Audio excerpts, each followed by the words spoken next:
Lassinor est déterminé à améliorer la gestion animale sur son territoire avec des actions concrètes et un budget conséquent pour assurer le bien-être des animaux et la sécurité des citoyens. Nous y consacrons 2 millions d'euros. Nous y consacrerons 2 millions d'euros en 2025. Nous mobilisons donc l'ensemble de nos services sur tout d'abord la réhabilitation donc, de notre centre animalier Grand Prado. L'année prochaine, en 2025, nous allons mettre 2 millions d'euros donc, en investissement et en fonctionnement. Et surtout également, ça permet surtout également donc, de stériliser près de 2000 animaux tous les ans. C'est aussi l'adoption d'environ 600 chiens tous les ans et de 800 à 900 chats tous les ans. Donc, je tiens à remercier également bien sûr les services de Lassinor, mais aussi donc, le président donc, de la SPA qui est à nos côtés ce matin pour mener cette campagne de sensibilisation et surtout de faire en sorte que la population soit également, eh bien, je dirais, partenaire de ce problème d'errance animale, parce qu'il faut absolument que là, tout le monde joue le jeu. Au-delà de l'errance animale, nous savons également qu'il y a aussi de la maltraitance, et je crois qu'il faut également sensibiliser les enfants, qui sensibilisent également les parents sur le fait qu'un animal, c'est un animal de compagnie, et c'est un animal surtout également qu'on doit respecter les animaux en général.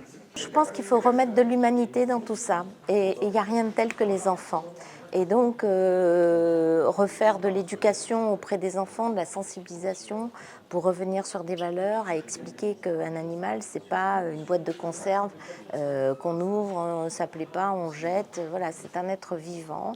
Et que donc, il faut en prendre soin. Et quand on décide d'avoir un animal, un chat, un chien, un pigeon, enfin, peu importe, un petit cobaye, on avait, hein, bon, alors, il faut en prendre soin.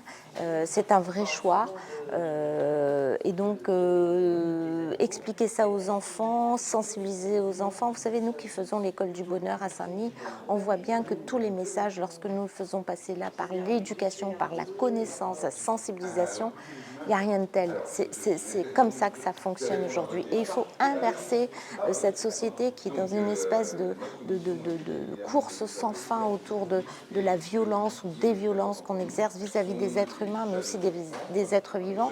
Il faut inverser tout ça et il faut que les petits-enfants deviennent demain des citoyens complètement responsables qui respectent tout ce qui nous entoure, tous les êtres vivants qui nous entourent. J'étais présidente de Lassinor et c'est moi-même avec l'ancienne présidente qui n'est plus parmi nous aujourd'hui, Madame Denise Sula. Nous avions le 6 mai 2010, nous avons inauguré ce refuge que nous avions voulu là, à côté du futur Grand Prado que nous avions lancé. Et 14 ans après, donc c'est quand même quelques temps après, il était nécessaire de toiletter ce refuge, l'agrandir aussi, lui donner des nouveaux espaces, parce qu'hélas, le phénomène a pris de l'ampleur. C'est un projet qui est attendu par l'équipe et bien évidemment par les animaux depuis un certain nombre d'années. Le refuge a 14 ans, donc forcément en 14 ans, il a vieilli et même s'il tient encore debout, il y a des aménagements qui sont nécessaires pour le confort des animaux, pour tout l'aspect sanitaire du refuge, notamment sur la partie chenille et bien évidemment aussi pour les chats. Les travaux les plus importants qui vont être faits, c'est tout ce qui concerne les évacuations des excréments, des box chez les chiens, puisque à aujourd'hui, le système d'évacuation fait que les excréments voyagent de box en box quand nous les nettoyons, et quand on sait que les principaux virus voyagent avec ces excréments, notamment la parvovirose, c'est une des premières causes de décès des chiots dans les refuges. Donc ça va améliorer notre capacité sanitaire.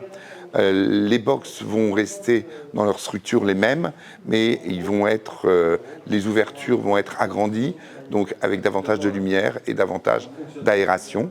Et puis bien évidemment, ça va être peint, ça sera plus beau, ça va être davantage sécurisé, notamment pour les portes de chacun des box. Et puis il y aura des aménagements qui vont être faits dans le centre du chenil.